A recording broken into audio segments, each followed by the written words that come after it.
So, good morning, everyone. I am here at service, and listen, it's always a pleasure to be amidst my fellow brothers and sisters. And I want to say happy Sunday to everyone. As promised, though, we continue to celebrate mental health awareness because mental health awareness means that we are on our way to becoming a mentally well community and that we are all endeavoring to live better lives, because when your mental health is good, you're good, right? Despite whatever challenges you may face. And in my previous vlogs, I was actually talking about the different coping techniques that we can use to help us.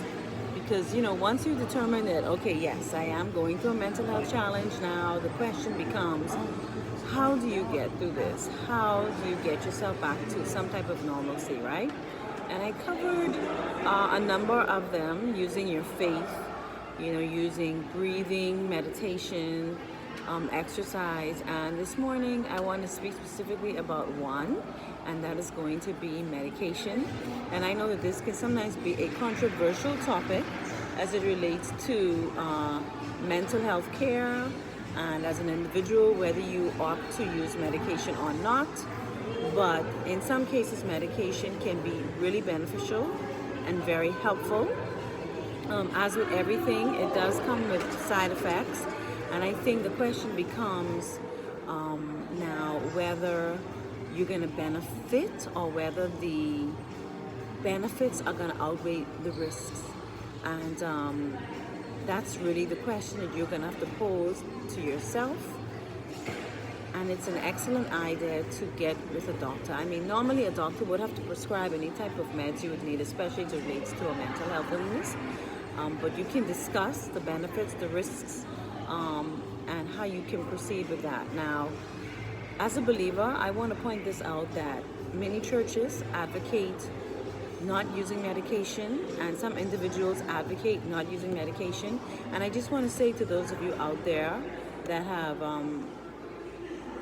done this, or that have been in a position where you've been told that you should not medicate, please, I need you to just kind of ignore that, because again, a lot of this comes out of ignorance. And I don't say that in a derogatory manner.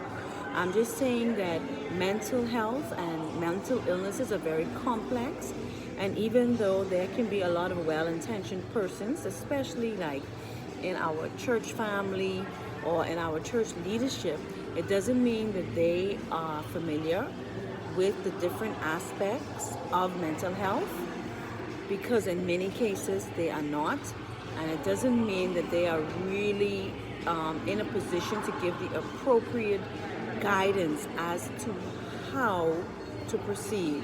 Now, in some cases, of course, our faith and our church leaders and our church brothers and sisters can be really helpful, because depending on the severity or depending on the different aspects of what you're going through, church, the counsel of your pastor, the encouragement of fellow believers may be just what you need to get you out of what you're going through. And that's awesome. But in some cases, that's not what's happening. You may be to a point where it's become so extreme that there is nothing that is helping. So you're trying breathing techniques, you're trying CBT, you're trying therapy, you're trying going to church, speaking with your leaders, and you still don't seem to be able to get out of that depression, or you still don't seem to be able to get the anxiety under control, to the point where, if you're at a point where your life is debilitated, and this happens, believe me, people, this happens. I've spoken to people and I've experienced a lot of it myself. You can actually be to the point where you cannot come out of your house. It takes over your life to the point where you cannot function as a normal person. In fact, you cannot function, period. And that's not living. What is happening is you're actually suffering. So if you're at that type of point, I strongly suggest that you arrange to see some type of doctor, therapist, counselor, psychiatrist, psychologist, whatever is available to you. I suggest that you speak with a professional, and between the two of you, try and figure out if medication is an option. There are, like I said, side effects. We know that medications can be very addictive. We have the antidepressants, hello, and the benzodiazepines like the Xanax, the Valium, all these different things. And what happens is they become very addictive if taken for inappropriately or if taken for certain lengths of time. So there is a clear caution when taking medication. But on the flip side, if it's done properly and if you're at a point where you need it, then it's something that needs to be heavily considered. I have been medicated, I have not been medicated. So, you have to decide what's happening best for you at that time.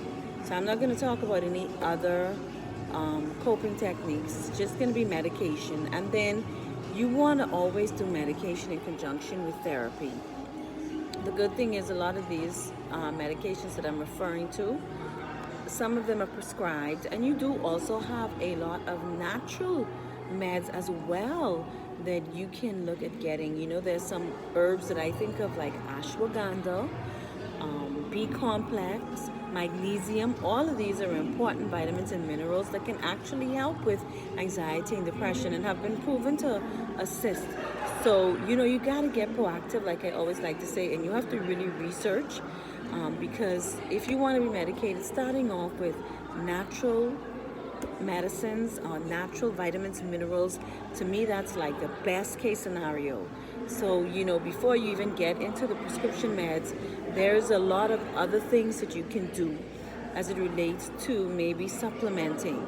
Like I said, all of those that I mentioned earlier, they have been proven to assist, even taking care of your gut digestive issues that you may have neglected can also attribute to anxiety, depression. And some people find that when they get their digestive issues sorted out, then guess what? Their mental state becomes so much better. So there's a lot to explore on medications, be it natural supplementation or prescription meds. And I can't do it all in one vlog, but I hope that just gives you like an idea of where I'm coming from and maybe assist you. Now, the second coping technique I'm going to mention is in conjunction with medication, and that's just simply seeking therapy. I think I mentioned in a previous vlog this crazy ideology that we have that, black people shouldn't see therapists. Crazy. A lot of times a therapist can be really helpful with helping you to get your perspective right and helping you to develop CBT or cognitive behavioral therapy techniques that can help you work through your mental issues. So a therapist, like I said earlier, a counselor, a psychiatrist, they need to be heavily considered. Therapy was very beneficial for me.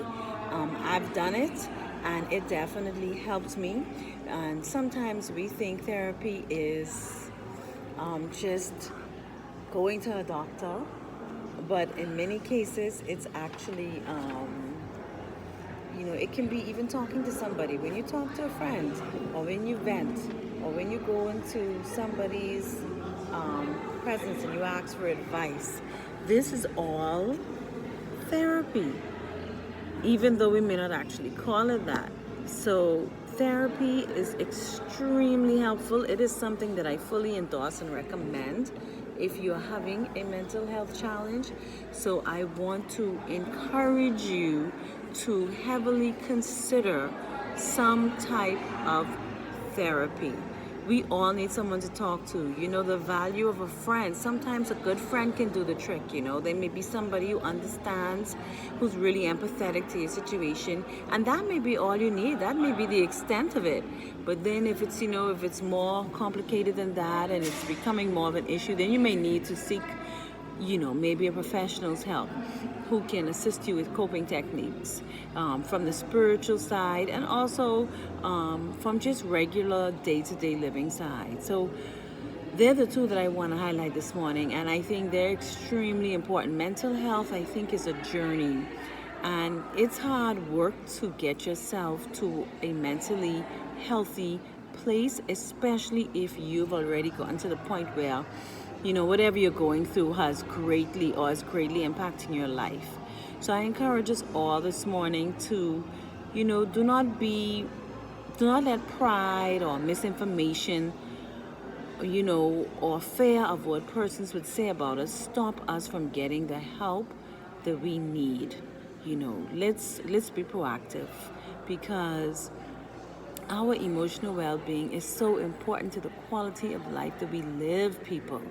And I think for me, that's why I'm so passionate about it, because I want us all to live a life of fulfillment while we're here on earth. Life is short, it goes quickly, and before you know it, it's over. So we don't want it to be a life of misery, a life of mourning, a life of suffering, a life of unfulfillment. We want to live the life that God has called us to live, which is an abundant life.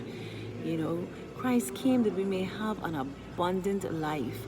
So I feel like in this world, we should endeavor to have a life that is abundant. And I'm not speaking just abundant financially. I'm talking about abundant in our minds, abundant in the way we view life, abundant in love, abundant in faith and joy and peace. The things that really, really make life worth living, and that make us take a step back and say, you know what, wow, life is good, right? And we know when we're going through a mental health challenge, life is never good when you're going through a mental health challenge. But we can, with God's help and the tools that He provides through people, we can live a life of abundance. So I just want to say to you all, God bless you in everything that you do, and you're coming out and you're going in. God keep you. May His face shine upon you, my brothers and sisters. So love and light to you, and I will continue with these vlogs throughout the month of May, as it is Mental Health Awareness Month. So thank you so much for your time, for listening, and I pray that something that I would have said brings that love and light to your life today. So until next time, peace.